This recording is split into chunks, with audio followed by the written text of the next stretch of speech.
Halo, apa kabar semuanya? Di video kali ini kita akan bahas tentang Samsung Galaxy S20 Ultra. Jadi ini adalah versi tertinggi dari S20 series dan salah satu smartphone flagship Android yang paling seru tahun ini. Kebetulan selama beberapa minggu belakangan, gue udah pakai S20 Ultra sebagai salah satu daily driver. Terus setelah mondar-mandir di pengaturan dan main-main dengan semua fiturnya, ada beberapa tips yang gue rasa bisa meningkatkan experience menggunakan HP ini. Jadi di video kali ini gue mau share beberapa tips untuk memaksimalkan experience menggunakan Samsung Galaxy S20 Ultra untuk daily usage dan juga entertainment di rumah. By the way, alasan utama kenapa gue beli S20 Ultra ini adalah karena layarnya. Menurut gue, ini adalah salah satunya flagship yang bisa kasih bentang layar yang hampir terasa seperti tablet, tapi ukuran bodinya itu masih seperti smartphone normal. Dan kualitasnya juga salah satu yang terbaik ya, karena sudah pakai panel Dynamic AMOLED, yang memang secara teknologi memang di atasnya Super AMOLED. Jadi bisa dibilang dengan ukuran dan kualitas layarnya, gue rasa HP ini memang cocok banget untuk seru-seruan di rumah, seperti nonton film, main game, dan lain-lain.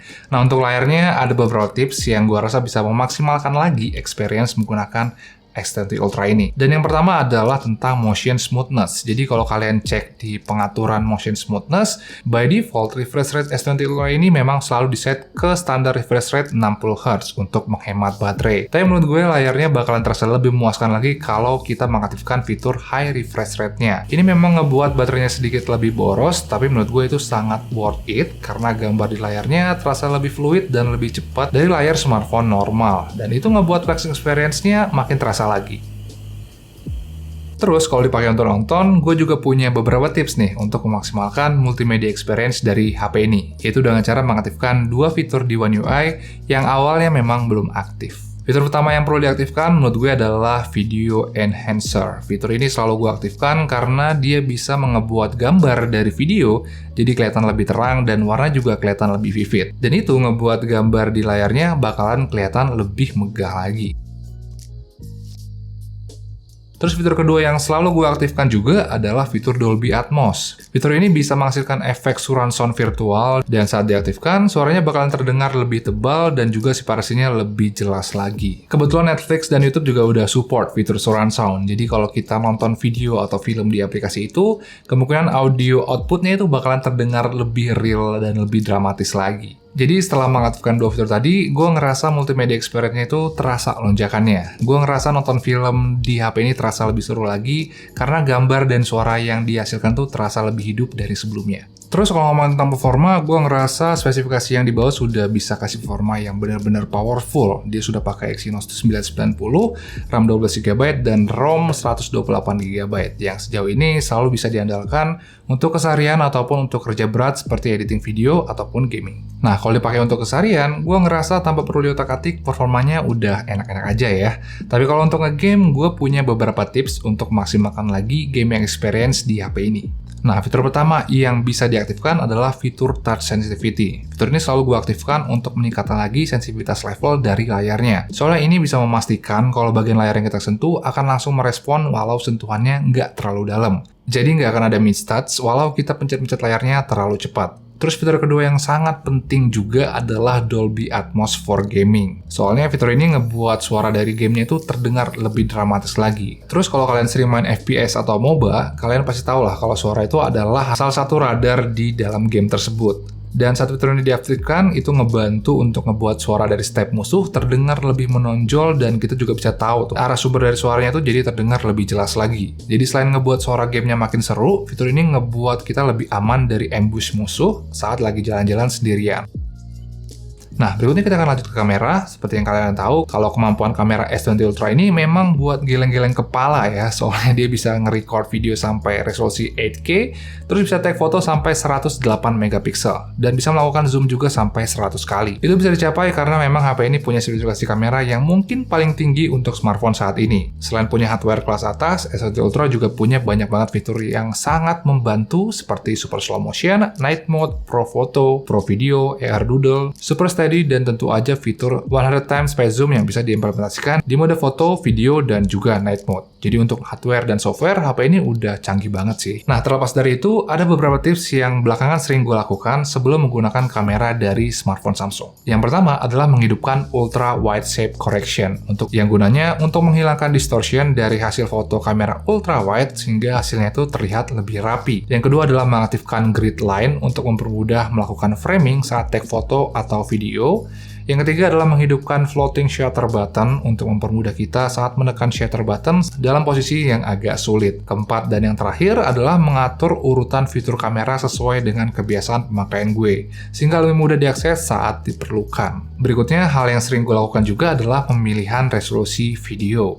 Untuk keseharian, biasanya gue menggunakan resolusi Full HD plus 30 fps aja, karena ukuran filenya itu lebih kecil dari resolusi 4K dan 8K, tapi tetap bisa ngasih tingkat ketajaman yang baik. Dengan resolusi ini, filenya tidak akan terlalu banyak memakan space di memori internal, dan gampang juga untuk di-share di WhatsApp, Line, dan lain-lain. Terus fitur-fitur seperti noise reduction, zoom, video stabilization berjalan juga lebih optimal di resolusi ini.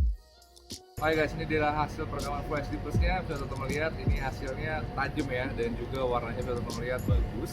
Di resolusi ini gue rasa kita udah dapetin hasil yang cukup untuk keseharian, dan di resolusi ini juga kita bisa ngelakuin zoom sampai 20 kali dan juga dapet kestabilan yang bagus. Jadi gue rasa resolusi Full HD Plus sudah cukup banget sih untuk keseharian karena hasilnya bagus dan juga filenya nggak terlalu berat, jadi gampang lah untuk di-sharing. Jadi untuk keseharian dan instant sharing, gue rasa pakai resolusi Full HD plus 30 fps aja udah cukup banget sih. Tapi, kalau kalian berencana mau buat konten untuk Instagram atau YouTube, gue menyarankan untuk menaikkan resolusinya ke 4K 30 fps. Karena saat diupload di YouTube, Instagram, Facebook, dan lain-lain, tingkat ketajaman dari videonya tidak terlalu banyak berkurang saat ditampilkan. Jadi resolusi ini adalah opsi yang cocok untuk menghasilkan konten dengan kualitas yang tinggi. Nah, kalau kalian ada rencana melakukan editing atau berencana play hasil videonya di monitor 8K, baru deh gue sarankan untuk menggunakan resolusi 8K-nya. Nah, karena hasil perekaman 8K ini punya informasi yang sangat besar, maka ukuran file dari videonya tentu aja sangat besar juga. Dari 1 menit video 8K yang gue record, filenya itu bisa mencapai sekitar 570 MB.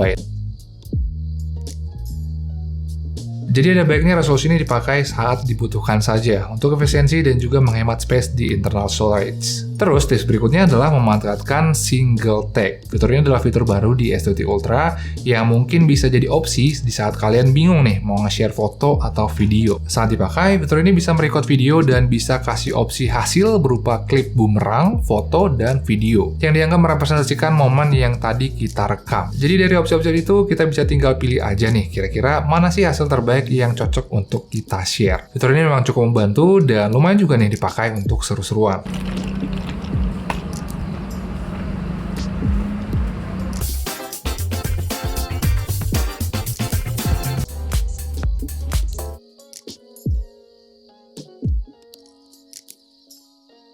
Dan yang terakhir kita akan bahas tentang baterainya. Sebenarnya untuk sensor ini udah terhitung aman banget ya untuk keseharian, karena HP ini punya kapasitas baterai yang besar dan punya efisiensi pemakaian daya yang sangat baik juga. Mungkin sedikit tips dari gue untuk menghemat baterainya adalah selalu mengaktifkan dark mode, karena saat mayoritas bagian layarnya berwarna hitam, konsumsi daya dari panel layarnya itu akan semakin sedikit. Tapi kalau kalian pengen baterainya lebih irit lagi, kita tinggal mengaktifkan fitur medium atau maximum power shaving di power mode yang akan otomatis menghemat pemakaian daya dengan cara melakukan limitasi dari fungsi-fungsi yang dianggap boros baterai. Dan yang terakhir, setiap pengecasan gue sarankan ada baiknya kalian menggunakan charger yang sudah support super fast charging dari Samsung. Karena dengan charger ini kita bisa memaksimalkan lagi potensi dari fast charging S20 Ultra. Sebenarnya menggunakan charger yang lain juga bisa, tapi dengan charger ini kita cuma butuh waktu sekitar 70 menit untuk full charge, jadi memang lebih cepat lah. Oke, itu tadi beberapa tips dari gue untuk Samsung Galaxy S20 Ultra. Kalau teman-teman punya tips yang lain, langsung aja tulis di kolom komentar di bawah, biar kita bisa saling sharing tips di sana. Jadi mungkin segitu aja video kali ini. Terima kasih sudah nonton, dan kita ketemu lagi di video-video berikutnya. Ciao!